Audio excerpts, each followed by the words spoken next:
Round one of the candidates tournament was today, which is currently going on in Moscow, I think. That's going to decide who's going to be the next challenger for current world champion Magnus Carlsen. So today's matchups were Nakamura had white against Caruana, Giri had white against Aronian, Karyakin had white against Fiddler, and Anand had white against Topalov. Spoiler, the only decisive result of the day was Anand's victory over Topalov. The rest were drawn, and this is going to be sort of a quick compilation of the most interesting bits from today's games. So we will get right into that. We're going to start with Nakamura's game, I think. So Nakamura's game against Caruana, it started as an English. White nursed a small advantage out of the opening and through the middle game, as one does in an English. And they reached this position where White was a bit better on account of his passed pawn, mainly. And here he played bishop g4, Nakamura did, which is probably a bit of a mistake. Because, well, he's activating the bishop a little bit, but he's leaving this pawn undefended for a little bit, which ended up causing him some problems. So Caruana just went rook fd8. And now there's a slight issue regarding this d-pawn, because how do you cover it? You could play bishop back to f3 and admit that your last move was bad, but of course he's not going to do that. And yeah, it's not entirely clear how else to defend this. Of course, d6 is possible. We'll get to that. If you play rook d2, for example, putting the rook behind the passed pawn, Black can play something like b5, knight e3, and then knight c3, attacking the knight and attacking the d5 pawn. And White's in some trouble. This pawn is coming under a lot of pressure. Meanwhile, Black is mobilizing his own pawns. And maybe Black's even slightly better here. It's looking now really doubtful this pawn's ever going to actually achieve anything, and it's probably just going to be lobbed off the board in a little bit. Similarly, if he goes rook d1, then knight c3, and sort of a similar situation arises. Except in this case, the pawn's just being taken immediately on account of this guy and the pawn are forked. So yeah, that leaves you with not a whole lot of tempting options. There's knight e3, but again, knight c3 is very awkward. Forking the rook and the pawn, and of course the rook can't go to d1 to cover it because that square is covered. So yeah, again, the fact that the bishop is leaving this pawn uncovered for a moment doesn't look significant until you realize that, well, wait, Black might just be rounding it up and winning it. So Nakamura tried the last remaining option, which is to play d6. And then Caruana replied by, he started with h5 to knock the bishop back here, and then he went b5, which doesn't win the pawn outright, but after knight takes a5, rook takes d6, what he's done is he's exchanged this passed pawn for this not as significant pawn over here. This, I guess, potential passed pawn in the future, but not currently a passed pawn. So by making that exchange, he's gotten rid of White's only trump card, and the position is now completely equal, and they agreed to a draw a few moves later. Karyakin had White against Fiddler. That game was drawn relatively quickly. Not a whole lot of note. It was a Slav defense, which is atypical for Karyakin because he usually goes e4. And also atypical for Fiddler because he's usually aiming for some sort of Grunfeld with Black. And yeah, according to Fiddler, Karyakin played the only line he hadn't looked at that morning. Well, I mean, nothing of particular note happened as far as I'm aware, and the game was agreed drawn. Again, relatively early. Then there was the game between Giri and Aronian. Giri had some slight pull throughout the game, and he was pressing for a very long time, all the way into a king and pawn ending, which, due to not wanting to make the video too long, I'll just have a quick look at the pawn ending, which I thought was relatively interesting. This was the position after White's 61st move, and Aronian drew the game basically on the spot by playing e4 check. Of course, he can probably draw just by moving the king back and forth, but the simplest way to do it is to just play e4. So all these pawns get exchanged off, and we're left with a position that's well known to be a theoretical draw. which is not something every club player is aware of. This specific pawn sort of formation is known to be a draw with the G and H pawns and this pawn here. Like this, because black can just move his king back. As long as his king has access to these squares here in front of the g-pawn, this is a total draw. Because basically, he can move around, he can pass a bunch of times, and there's absolutely no way for white to make progress. Which is interesting. And this is demonstrated by the line that occurred in the game after king g7, king f5, king g8, king f6, king f8. So it looks like white's made progress, but he really hasn't. Because there's no way of... First of all, there's no way of accessing behind the pawn and taking this, because black's king is going to be always controlling all of those squares. And second of all, if he ever tries to push this guy, then king g8. And of course, it's now like these pawns weren't there ever, because king g6 is stalemate, and king everywhere else will blunder the g7 pawn, and then it'll be a draw, obviously. So, yeah, this is an important theme to remember. This specific formation is a draw. Just store that in your memory bank, because you'll be surprised how often that sort of thing will become relevant in your games.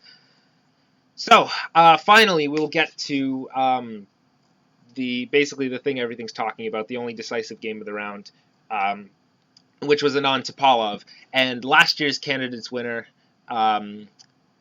is on the board first with a nice win with white against Veselin Topalov.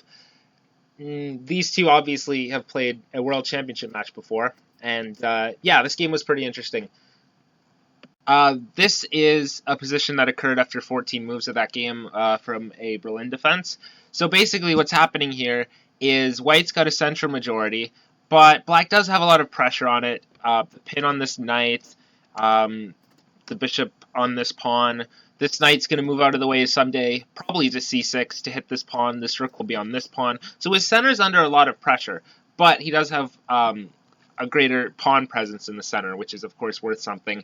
On top of that, his pieces are a bit weird, which is a problem. He's going to have to move this knight out of the way if he wants to develop this bishop to some normal square. But the problem with that is going to be that he's going to have to take another piece away from covering this guy. Which is going to be weird. It should be pointed out, black's not actually it is white's turn, but black's not actually threatening to capture on d4 because of g4 breaking the pin, and then you can take on d4 next turn. Okay, so here Anand decided to play queen b3, which is an interesting move. So basically, he's introducing the possibility of, well, maybe I'll take on b7, and then maybe it'll be a pawn down.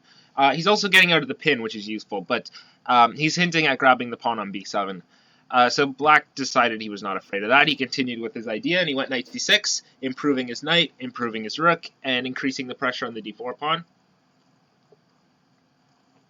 So Anand played d5. There's actually an interesting alternative here to play rook a4 and cover the pawn that way. Although this does look extremely artificial, but I mean, for one thing, it's a decent way to make sense of playing a4, a5 earlier. But yeah, this holds white's center together. Instead, white decided to play d5, which is, of course, a very committal decision, because you are opening up this bishop along the diagonal, and that's going to be annoying. And that's a bit of a concession. Yeah, you're basically just ceding control over all of the central dark squares, which is especially concerning when your dark square bishop is currently sitting on c1, blocked by the knight on d2. So anyways, knight takes d4, bishop takes d4 happened. And now Anand decided to capture on b7. In his words, his pieces just look kind of silly if he doesn't go for this. And Topalov is not concerned about this pawn because, I mean, again, he's got more active pieces. Yeah, he's got more active pieces and a lot of scope for play. And he's going to have that even if Anand doesn't take on b7. So Anand figures, well, I mean, my pieces look a bit stupid. His pieces look pretty good. So I'm going to get a pawn for my troubles. But queen takes b7. And this does give black a lot of compensation. But again, it's important to play this to justify his earlier play. So Topalov played a good move here, knight d7. Because we've already talked about how this move d5 has given up all of the central dark squares. Not only did it open black's bishop on a7, it also ceded control over these two squares. So this knight on d7 is going to come into c5, where it's going to be a really good piece. Again, the importance of taking advantage of the weaknesses in your opponent's previous moves. As someone said, every move that's not the checkmating move leaves some sort of weakness. So this is the weakness that white's d5 move made. Okay, so white went knight d4. He's finally ready to get his bishop on c1 in the game. Now that black has finally taken his knight off of f6, white can finally play knight c4 without having to worry about his e4 pawn being hanging. So he does that. And then black went knight d5. And I think black's already in some trouble here. Because after queen c6, first of all, his queen's running short of squares. His queen's sort of out of the action at the moment. It's not being attacked, but it doesn't have any squares. It doesn't have any clear way of rerouting itself back into play. And black's actually got a really nice shot here, which Topalov did not play in the game, but it would have guaranteed him a pretty good position. So you can pause your videos if you want to try to figure out what that possibility is.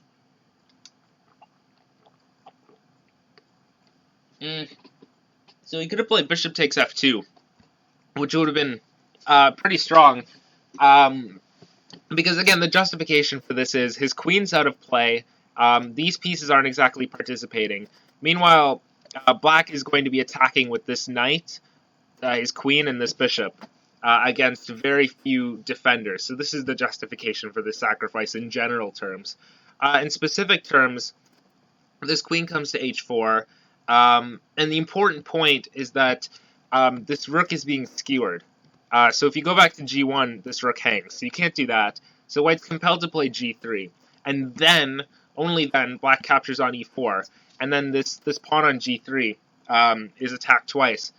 So again, if white plays king g1 or something, then black will play queen takes g3. And then this rook falls, and then mate's going to come soon. So white is compelled to give up his rook on e4, and then queen takes e4. So the material balance now is that white's got two minors for a rook and a pawn, but white's pieces, again, his queen's out of play, his knight on c4 looks nice, but it's not doing that much, and then the rook and the two bishops are sitting at home. And black's threatening to come in with his queen on two squares, this square and this square.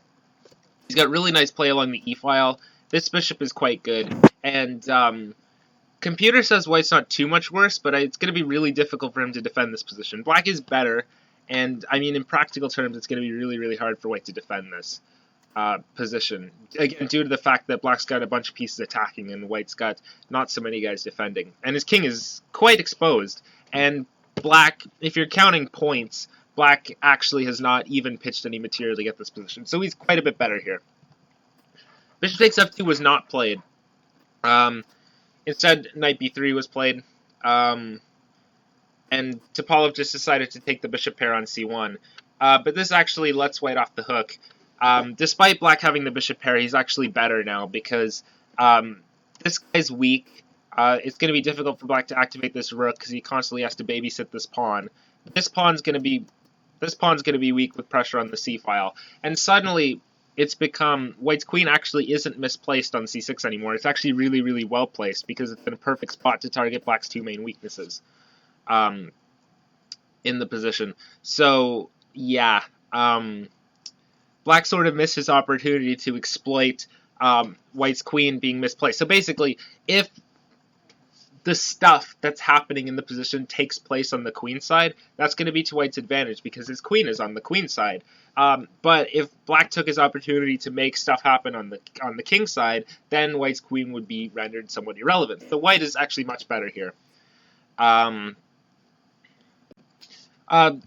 Topalov decided to just play rook b8, activate this rook, sacrifice this pawn, and try to get something going on the king side, but ultimately it was kind of too late at that point.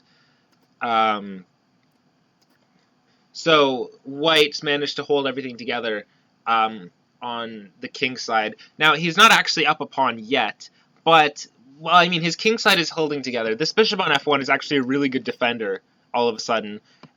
This knight is just gluing everything together, and then meanwhile this pawn is passed and very, very dangerous. Although there was a few interesting moments from here. Fast forwarding to this position, this was the position after Black's 39th move. And Anand made a mistake here. Basically, material's even, but White's got basically this rook is being tied up by this passed pawn at the moment, and White's rooks are in, and they're going to start taking pawns. If nothing overly exciting happens. So Anand noticed his knight was attacked, and he moved his knight, which he played knight d2, which actually was a mistake. He should probably instead play something fancy like rook e4, threatening mate over here, and this compels Black to play bishop f6 because his bishop's attacked, mate is threatened, to stop both, move the bishop and cover the mate. But now, rather than having to move this knight, he's managed to defend his knight on this square, which is important because the knight's really, really well placed on this square. It's covering the passed a pawn, which in turn is making Black's rook passive forever. So it's better for White if he manages to keep the knight on this square, rather than having to move it away and potentially lose this pawn. So according to the computer, the game should be equal now. But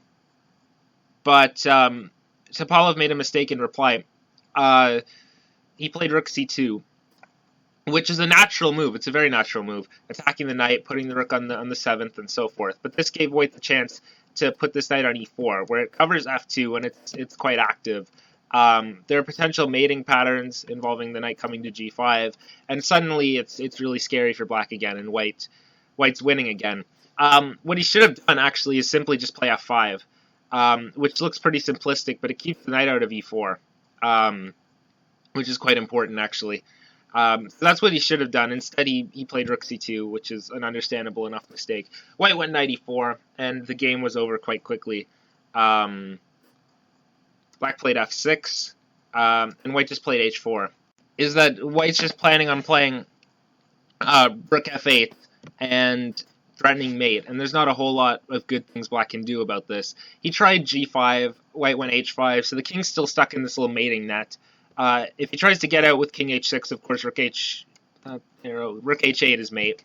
And again, the plan is to just go here and then here, which is simple enough. And Black ends up having to pitch a bunch of material to try to stop this from happening, but he's ultimately unable to stop it. So he's got to pitch a pawn as well as the exchange. He goes here, and then rook takes f5. And now White's just an exchange up, and shouldn't have any trouble winning this. And so Topalov resigned. So that was the only decisive game of the day. That was kind of an interesting game. To recap, the important moments were Anand grabbing this pawn on b7, which put his queen out of play for a little bit, which was kind of a risky decision. But he was rewarded for it when Topalov didn't take his opportunity to capture on f2 with a sort of near decisive attack. Instead, he ended up getting a positional advantage because of these weak pawns, and this pawn falling, and then the passed a pawn, which didn't end up queening, but it ended up, in the ending, forcing Black's rook into total passivity. Then later, Topalov had a chance to equalize with this move f5, keeping the knight out of e4. But he didn't do that, and then he subsequently lost due to this rook being tied up, which allowed White's rooks to become active, and then eventually Black was lured into a mating net, and he had to give up a bunch of material to avoid the mating net.